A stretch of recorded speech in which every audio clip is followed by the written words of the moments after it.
Chers paroissiennes et paroissiens de Bomigny, bonjour. Bienvenue dans notre nouvel épisode de notre série sur l'Exode. Nous sommes aujourd'hui au chapitre 12, un chapitre crucial puisqu'il s'agit de la nuit de Pâques. Nous avions vu la fois précédente que Dieu envoyait comme un père à son enfant 9 coups, 9 demandes répétées, patientes, persévérantes, de faire partir le peuple d'Israël. Le cœur de Pharaon s'endurcit. Nous avons beaucoup traité cette question de l'endurcissement du cœur de Pharaon la fois dernière, donc je vous renvoie à la vidéo précédente.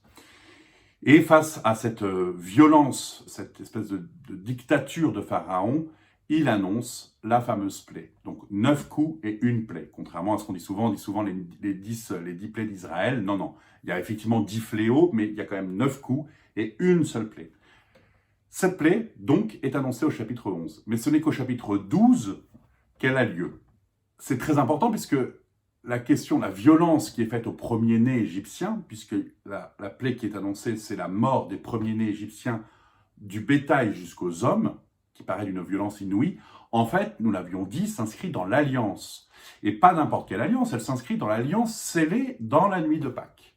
Et c'est ça que nous allons voir aujourd'hui, puisque aujourd'hui s'accomplit la libération d'Israël et le sacrifice des nouveau-nés. Donc nous commençons la lecture du chapitre 12. Le Seigneur dit à Moïse et à Aaron dans le pays d'Égypte : Ce mois sera pour vous le premier des mois. C'est lui que vous mettrez au commencement de l'année. Parlez ainsi à toute la communauté d'Israël.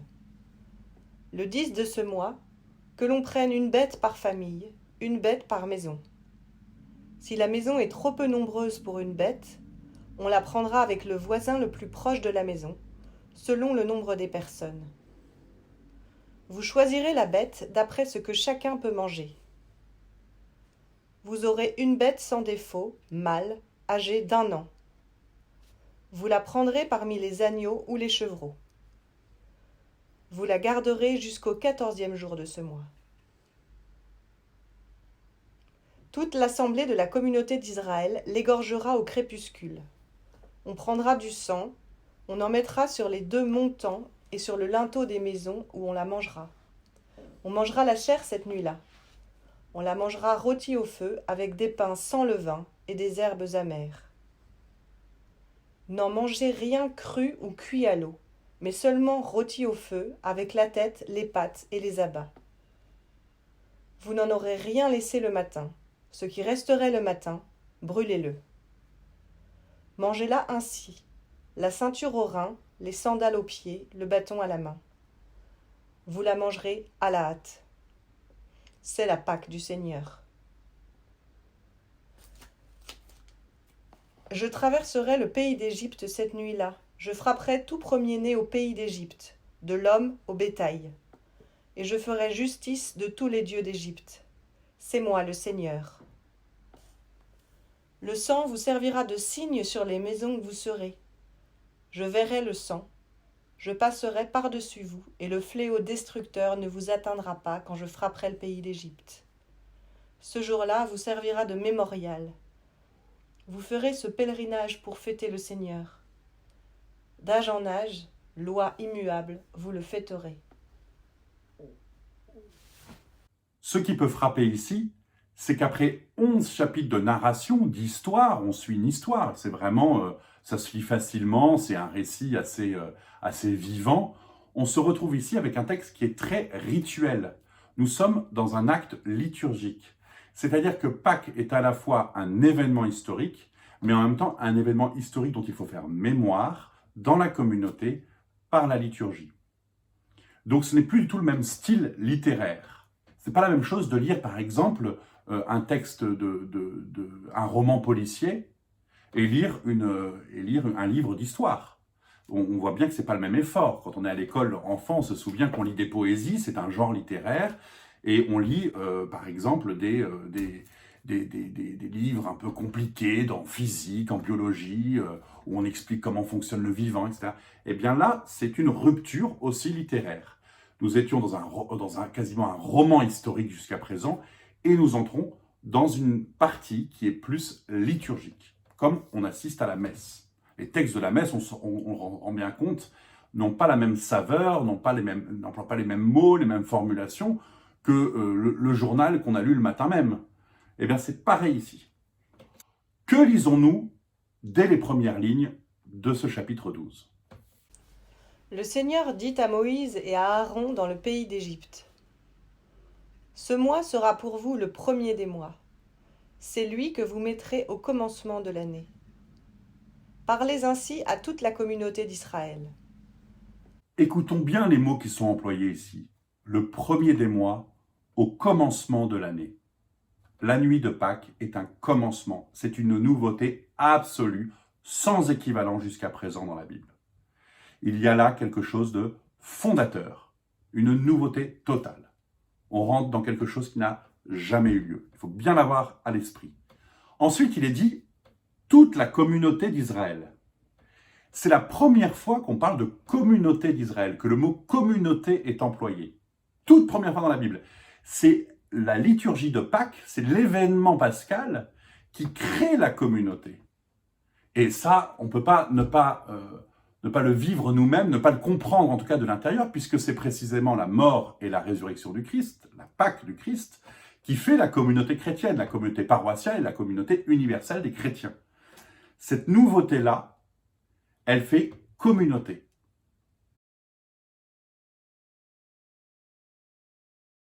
Dans ce discours que Dieu adresse à Moïse et à Aaron, puisque nous sommes dans le discours, nous ne sommes pas encore dans l'événement, là, Dieu annonce ce qu'il faut le faire. C'est très beau, ça veut dire que quand les Juifs écrivent ce texte, des siècles plus tard, ils ont conscience que le sens est important. C'est-à-dire que l'événement historique, il a eu lieu, ça on le sait, il y en a la trace, mais ce qui prime, c'est même le sens que Dieu donne à cet événement, à cette histoire que vit le peuple, cette communauté d'Israël. Eh bien, Dieu donne 3 rites. Le premier, l'agneau. Parlez ainsi à toute la communauté d'Israël. Le 10 de ce mois, que l'on prenne une bête par famille, une bête par maison. Si la maison est trop peu nombreuse pour une bête, on la prendra avec le voisin le plus proche de la maison, selon le nombre des personnes. Vous choisirez la bête d'après ce que chacun peut manger. Vous aurez une bête sans défaut, mâle, âgée d'1 an. Vous la prendrez parmi les agneaux ou les chevreaux. Vous la garderez jusqu'au 14e jour de ce mois. Le texte nous dit que Dieu veut un agneau mâle, sans défaut, âgé d'1 an. Il s'agit très clairement d'un symbole de vie et d'avenir. C'est un agneau en pleine possession de ses moyens, de sa vitalité. Il s'agit de renoncer à quelque chose de la vie et de l'avenir que nous nous donnerions nous-mêmes pour recevoir la vie de Dieu. Dieu est le vrai donateur de la vie. Et l'alliance ne se comprend que si l'homme sait se replacer à sa place d'homme et que si nous savons replacer Dieu à sa vraie place, à sa juste mesure. Dieu donne la vie. Nous devons à Dieu tout ce que nous recevons, y compris les choses qui nous paraissent essentielles, belles, vitales, comme cet agneau. Il faut savoir faire humilité devant ce qui nous est donné, les biens matériels, pour pouvoir retrouver la source même de la vie qui est Dieu. C'est l'enseignement de ce premier rite. Ce qui est très beau ici, c'est que Dieu demande à Israël de préparer l'agneau. Qu'est-ce que cela veut dire ?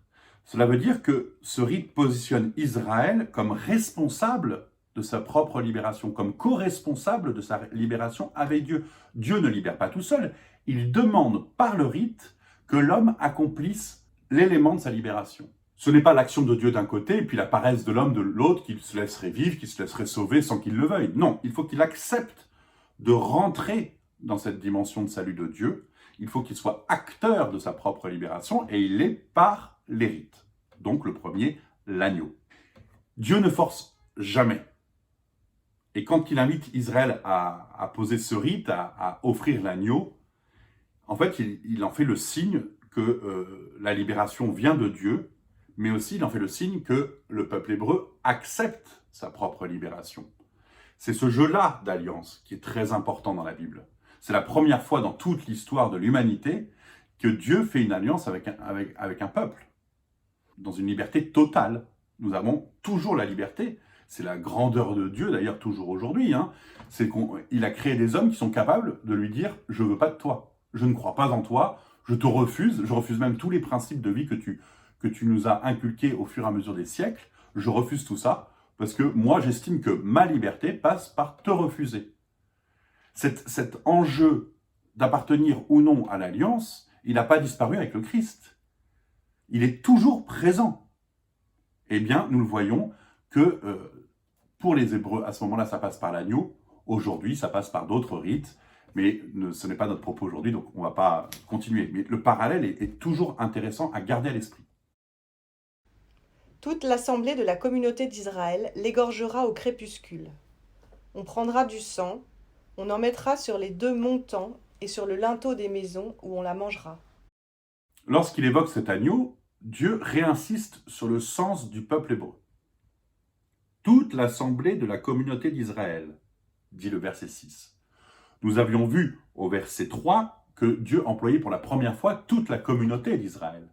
Et là, il insiste, il dit toute l'assemblée de la communauté d'Israël. L'assemblée de la communauté, c'est presque redondant, mais c'est pour bien montrer que Dieu veut que tout le peuple hébreu soit sauvé. Souvenez-vous dans le Nouveau Testament, Dieu veut que tout homme soit sauvé. Cette volonté de Dieu de sauver chacun et tous ensemble pour former un seul corps, eh bien, il s'enracine dans cette nuit de Pâques. Et il est développé après. Mais on avait déjà eu des prémices, hein, quand il dit à Abraham « En toi, je sanctifierai toutes les nations ». Il y a toujours eu cette volonté. Mais le peuple hébreu la découvre dans la nuit de Pâques, qu'il y a une volonté concrète de sauver tout le peuple. On mangera la chair cette nuit-là. On la mangera rôtie au feu avec des pains sans levain et des herbes amères. J'aborde déjà dès maintenant la question des pains sans levain, même si c'est un peu plus tard, c'est une dizaine de versets plus loin qu'il détaillera les pains sans levain. Nous avons là, avec les pains sans levain, le deuxième rite. Qu'est-ce qu'il nous dit ce rite? Qu'est-ce qu'un pain sans levain? C'est ça la question qu'il faut se poser tout simplement. Qu'est-ce qu'un pain sans levain? Les pains sans levain, ce sont des pains azimes. Le levain, c'est ce qui reste d'un précédent pain et qui permet de faire lever la pâte. Or là, il ne faut pas de levain. Il ne doit rien rester, c'est-à-dire qu'il ne doit rien avoir d'ancien. Nous l'avons dit au tout début, tout est nouveau. La Pâque est un commencement, est une pleine nouveauté. Par le symbole des azimes, on oublie le passé, on oublie l'esclavage, on oublie le péché. Dieu fait toutes choses nouvelles. Et saint Paul lui-même va exploiter cette idée dans ses épîtres. Il dira « Vous êtes des azimes » pour montrer la nouveauté du salut apporté par le Christ. La nouveauté du salut fait de nous des azimes, des pains sans levain, c'est-à-dire sans ce résidu des pains précédents qui appartiennent en fait à l'ancien monde, qui appartiennent au péché, qui appartiennent à tout ce qui n'est pas de Dieu. Vous n'en aurez rien laissé le matin. Ce qui resterait le matin, brûlez-le. Mangez-la ainsi, la ceinture aux reins, les sandales aux pieds, le bâton à la main. Vous la mangerez à la hâte. C'est la Pâque du Seigneur. C'est un repas à consommer rapidement, à la hâte, les sandales aux pieds, prêts à partir. Là encore, ce repas est un signal de départ. Il marque une nouveauté. On va vers autre chose. Et le verset 11 conclut, c'est la Pâque du Seigneur. Pâque est une transposition grecque d'un mot araméen, Pessah. Pessah, ça signifie le passage, le saut. Et il est effectivement question de passage dans ce texte. Il y a le passage de l'ange exterminateur pour les premiers-nés égyptiens. Il y a le passage de l'ange au-dessus de la maison des Hébreux. Il y a le passage de l'esclavage à la libération, grande thématique de l'Exode. Et puis, nous verrons même un peu plus loin, il y a le passage de la mer Rouge au chapitre 14-15, où on passe de la mort à la vie. Mais nous y reviendrons dans le prochain épisode. Donc, Pâques, c'est le passage. Et nous arrivons au verset 12 qui marque le troisième rite. Je traverserai le pays d'Égypte cette nuit-là. Je frapperai tout premier-né au pays d'Égypte, de l'homme au bétail. Et je ferai justice de tous les dieux d'Égypte. C'est moi le Seigneur. Le sang vous servira de signe sur les maisons où vous serez.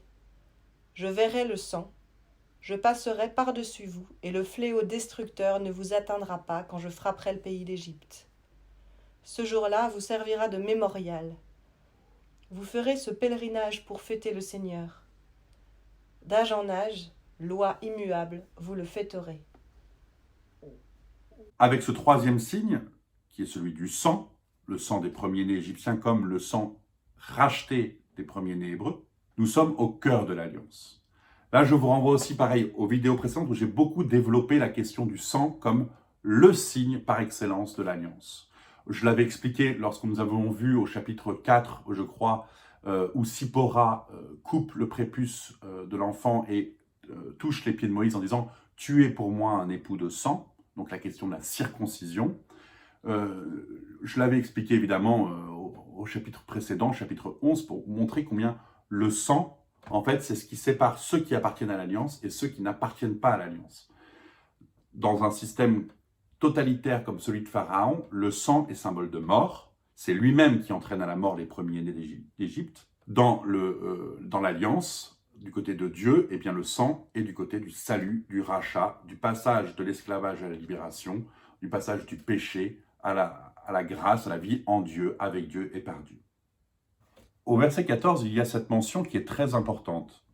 Ce jour-là vous servira de mémorial. Un mémorial, chez les Juifs, ce n'est pas simplement se souvenir de quelque chose qui a eu lieu, comme on fait par exemple mémoire de la guerre de 14-18, de 39-45, on fait mémoire, on dépose une gerbe de fleurs. Non, non, non, non. Le mémorial chez les Juifs, c'est rendre présent un événement passé. Et il y a un seul équivalent pour nous, aujourd'hui, c'est la messe. La messe, c'est le mémorial de la passion du Christ. Or, à la messe, Dieu est réellement présent dans le pain et le vin consacré. C'est-à-dire qu'il se rend présent. C'est à la fois la mémoire d'un événement passé et en même temps, c'est une pleine nouveauté. À chaque fois que nous avons la chance d'assister à la messe, et Dieu sait que on a vécu ces derniers temps peut-être cette souffrance de ne pas pouvoir communier au Christ, cette souffrance, elle a une consistance du fait que Dieu se rend réellement présent. On appelle souvent la présence de Dieu dans l'hostie la présence réelle. C'est la présence totale du Christ ici-bas, c'est à la messe. Et en même temps, c'est le souvenir de ce qu'il s'est passé au Golgotha lorsqu'il fut condamné. La mémoire, le mémorial, c'est rendre présent Dieu, son action dans nos vies. Donc si on demande aux Juifs de faire mémoire, c'est pour re-rendre présente cette libération, comprendre en permanence que Dieu nous libère. Et c'est peut-être aussi pour comprendre que la libération, ce n'est pas simplement un événement historique, mais c'est un événement historique à revivre en permanence pour comprendre que nous avons besoin intérieurement d'être libérés en permanence. Ça aussi, c'est assez fondamental dans notre vie. Pourquoi allons-nous nous confesser? Alors même que l'on confesse la plupart du temps les mêmes péchés. C'est souvent assez, on se dit, mais vraiment, mais je progresse pas, enfin, c'est pas possible, je dis toujours la même chose au prêtre, parfois je rajoute un ou deux trucs, parfois j'en enlève un ou deux, mais fondamentalement, on tourne en rond, quoi, comme les Hébreux au désert. Eh bien, par le sacrement de confession, Dieu continue de nous libérer, encore et encore, parce qu'il sait, et parce que nous savons, que c'est dans l'alliance que nous sommes libres. Dieu crée donc une communauté, une assemblée de communautés d'Israël à travers ces trois rites. L'agneau, les pains azim et le sang. Il y a un élément que j'ai mentionné précédemment et sur lequel je ne suis pas encore vraiment revenu. C'est le fait que Dieu dise à Moïse et à Aaron ce qu'ils vont faire, les rites qui vont constituer le peuple, les trois rites. Il les dit avant même que l'événement ait lieu. L'événement va avoir lieu juste après, c'est la fin du chapitre 12. Mais pourquoi le dire avant ? Parce que c'est une relecture faite par les hommes qui ont écrit ce livre pour eux-mêmes. Les Hébreux qui ont vécu l'événement proprement dit, ils n'ont pas besoin de ce texte, ils l'ont vécu. Mais qu'est-ce qui est fait là? Il est fait une relecture de l'événement où le sens de l'événement, c'est-à-dire le discours de Dieu, l'explication pédagogique est donnée avant. Pourquoi? Pour que ceux qui le lisent continuent de comprendre que c'est à eux que s'adresse ce texte. Et c'est ça qui est très beau. Et c'est la même expérience que nous vivons comme chrétiens. À quoi servent les évangiles? Ceux qui étaient témoins du Christ n'en avaient pas besoin, ils ont vu, ils ont entendu le Christ. Mais nous, non. Il y a une phrase très belle qui dit « Pourquoi sommes-nous au pied de l'autel ?» Et la réponse est « Parce que nous n'étions pas au calvaire ». Je ne sais plus quel saint dit ça. Ben, c'est exactement ça. C'est-à-dire que ces textes-là, ils sont donnés pour que nous puissions les vivre dans notre présent à nous. Et je vous propose pour ça de récapituler. De récapituler ce que nous avons dit jusqu'à présent. Pâques est l'événement qui constitue la communauté. Qu'est-ce que Pâques? Un événement historique, une libération concrète, premièrement. Deuxièmement, une commémoration annuelle, c'est le premier mois, c'est le commencement d'une nouvelle année. Dieu montre qu'il est constamment avec son peuple par cette commémoration qui rend présent. 3.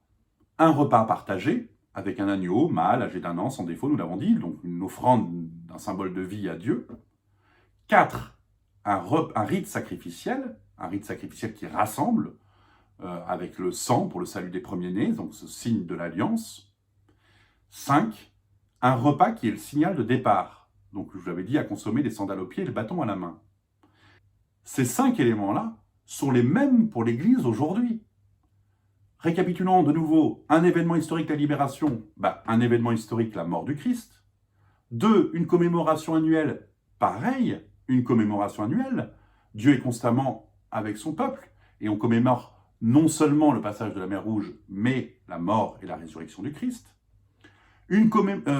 Troisièmement, un repas où nous communions au Christ Dieu vivant, un repas partagé donc, seulement l'agneau et le Christ lui-même. 4. Le rite sacrificiel, c'est le sang de l'alliance nouvelle qui sera versé pour nous et pour la multitude en rémission des péchés, nous dit la liturgie. Et 5. Un repas qui est le signal de départ. Eh bien, de nouveau, dans la liturgie chrétienne, le repas sonne notre départ en mission. C'est l'évangélisation, c'est la phrase « Allez de toutes les nations, faites des disciples et baptisez-les au nom du Père, du Fils et du Saint-Esprit. » La Pâque des Hébreux et la Pâque du Christ sont en parfaite correspondance. C'est l'événement le plus lié historiquement, liturgiquement, symboliquement, spirituellement, parce qu'il est question d'un passage fondamental de la servitude à la libération dans l'Alliance.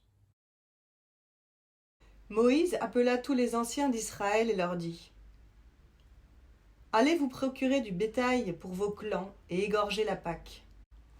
Vous prendrez une touffe d'hysope, vous la tremperez dans le sang du bassin. Vous appliquerez au linteau et aux 2 montants le sang du bassin, et personne d'entre vous ne franchira la porte de sa maison jusqu'au matin. Une fois que Dieu a parlé, Moïse va voir le peuple d'Israël et leur fait le discours, leur transmet le discours. Et si vous regardez en détail, je vous laisserai regarder de votre côté, prenez la Bible, vous verrez que Moïse ne dit pas exactement ce que Dieu a dit. Ce sera assez intéressant d'ailleurs de voir où sont les différences. On fait le jeu de cette différence-là. Mais je me contenterai moi de signaler juste une chose, c'est que déjà Moïse est dans l'interprétation de ce que Dieu a dit juste avant. C'est-à-dire que dans notre vie de tous les jours, et même quand le prêtre, par exemple, à l'homélie parle, il interprète déjà la parole de Dieu. Il ne se contente pas de répéter les mots du Christ. Il essaye d'en faire l'interprétation pour notre temps. Eh bien, Moïse fait l'interprétation pour le peuple. Dans ce discours, je voudrais signaler 2-3 petits éléments qui sont assez beaux, assez symboliques, assez forts. C'est les petites touches comme ça rapidement. Comme je vous l'ai dit, je vous laisserai le lire. Au verset 22, il est dit « Vous prendrez une touffe d'hysope, vous la tremperez dans le sang du bassin, vous appliquerez au linteau et aux 2 montants le sang du bassin. » Donc là, on est du côté du sang de l'Alliance. Or, vous appliquerez au linteau, le mot qui est utilisé, c'est naga. Et or, naga, si vous vous souvenez au chapitre 11, naga, c'est la plaie. C'est-à-dire que la plaie n'est pas forcément ce qui condamne, elle a son versant positif selon que le sang est celui de l'Alliance, de l'obéissance à Dieu, de l'humilité devant Dieu, ou suivant que le sang est celui de la violence, celle de Pharaon, qui entraîne tout le peuple avec lui. Quand vos fils vous diront : Qu'est-ce que ce rite que vous faites ? Vous direz : C'est le sacrifice de la Pâque pour le Seigneur, lui qui passa devant les maisons des fils d'Israël en Égypte, quand il frappa l'Égypte et délivra nos maisons. Nous avions vu que au verset 11, il était dit « c'est la Pâque du Seigneur ». Là, il y a une précision, il est dit « c'est le sacrifice de la Pâque pour le Seigneur ». La Pâque est donc un sacrifice. Ça aussi, c'est important. Aujourd'hui, nous le savons que la messe est le lieu d'un sacrifice, le sacrifice de l'alliance nouvelle et éternelle. Eh bien, là, pour la première fois, c'est dit. C'est dit. Tout de suite, Pâques est associé à un sacrifice. À minuit, le Seigneur frappa tout premier-né au pays d'Égypte, du premier-né du Pharaon, qui devait s'asseoir sur son trône, au premier-né du captif dans la prison, et à tout premier-né du bétail. Le Pharaon se leva cette nuit-là, et tous ses serviteurs et tous les Égyptiens, et il y eut un grand cri en Égypte, car il ne se trouvait pas une maison sans un mort. Il appela de nuit Moïse et Aaron, et dit : « Levez-vous, sortez du milieu de mon peuple, vous et les fils d'Israël. Allez et servez le Seigneur comme vous l'avez dit. Et votre bétail, le petit comme le gros, prenez-le comme vous l'avez dit, et allez. Et puis, faites-moi vos adieux. » Pharaon, face au drame qu'il vit, malgré tout son endurcissement, reconnaît enfin le Dieu d'Israël comme le Seigneur. C'est lui qui le dit, le Seigneur. C'est pas rien de reconnaître que Dieu est le Seigneur. Les Hébreux sont donc autorisés à quitter le territoire égyptien. Ils emportent avec eux les bracelets, les bijoux des Égyptiens que les Égyptiens leur donnent, en fait, spontanément, en disant allez-y, allez-y, partez, trop de catastrophes. Les Hébreux arrivent à Sukkot, premier jour, premier soir, et on arrive presque à la fin du chapitre 12, sauf qu'à Sukkot, Dieu va récapituler une alliance de manière synthétique en donnant d'autres rites, d'autres prescriptions. Le Seigneur dit à Moïse et à Aaron : « Voici le rituel de la Pâque. Aucun étranger n'en mangera. Tout serviteur acquis à prix d'argent, tu le circonciras, et alors il en mangera. Ni l'hôte ni le mercenaire n'en mangeront. C'est dans une seule maison qu'on la mangera. Tu n'en feras pas sortir la chair hors de la maison. Ses os, vous ne les briserez pas. La communauté d'Israël tout entière la célébrera. Si un émigré installé chez toi veut célébrer la Pâque pour le Seigneur, que tout homme de chez lui soit circoncis. Alors, il pourra s'approcher pour la célébrer. Il sera comme un indigène du pays. Mais qu'aucun incirconcis n'en mange. La loi sera la même pour l'indigène et pour l'émigré installé parmi vous. » Tous les fils d'Israël firent ainsi. Ils firent exactement ce que le Seigneur avait ordonné à Moïse et à Aaron. Qu'est-ce que nous découvrons ici ? Dans la Genèse, la circoncision était le signe de l'alliance avec Abraham. Or là, la circoncision devient le signe de l'appartenance à un peuple qui lui-même est en alliance avec Dieu. Il y a la circoncision, ce sang de l'alliance, est élargi à tout le peuple. C'est un sentiment de communauté d'Israël. L'alliance n'est plus avec un homme, mais avec tout le peuple. Et Dieu insiste encore. Versets 47-48, il est dit : « La communauté d'Israël tout entière la célébrera. Si un émigré installé chez toi veut célébrer la Pâque pour le Seigneur, que tout homme de chez lui soit circoncis. Alors, il pourra s'approcher pour la célébrer. Il sera comme un indigène du pays. Mais qu'aucun incirconcis n'en mange. » Mais qu'aucun incirconcis n'en mange. Donc, même ceux qui veulent s'intégrer au peuple de l'Alliance doivent être circoncis. Il est assez évident que pour nous chrétiens, le rite de la circoncision tel qu'il est écrit en lien avec la Pâque du Seigneur et l'appartenance au peuple, c'est évidemment le baptême. Et Dieu peut conclure à la fin : « La loi sera la même pour l'indigène et pour l'émigré installé parmi vous. » C'est très beau, cette fin, parce que il est pour la première fois fait mention de la loi. Je vous avais dit au tout début du chapitre 12, la Pâque est un commencement, la libération est un commencement. Et c'est ça qui permet la loi. Ça, nous allons le voir au chapitre 19 et 20 quand on sera sur le Sinaï. Ce qui est très important de retenir maintenant, c'est que pour qu'il y ait une loi, il faut que ce soit une alliance entre personnes libres. Si on passe une loi avec un esclave, l'esclave il n'a pas le choix.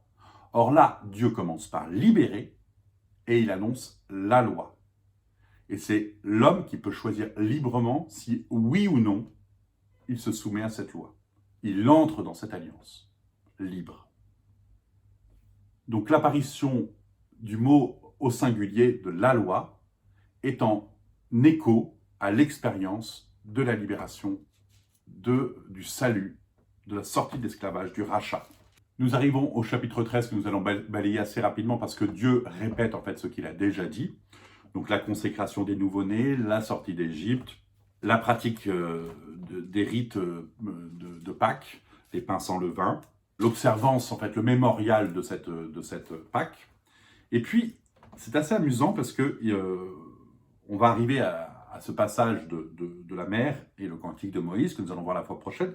Mais la fin du chapitre 13, il nous est dit que donc, quand le Pharaon laisse partir son peuple, Dieu se dit, on pourrait aller gagner le pays de Canaan, le pays de la terre promise par la mer, et ça irait assez rapidement. Seulement, il se dit, les Philistins, c'est un peuple de guerriers, les Hébreux risquent de faire demi-tour parce qu'ils vont avoir peur, donc mieux vaut faire un détour.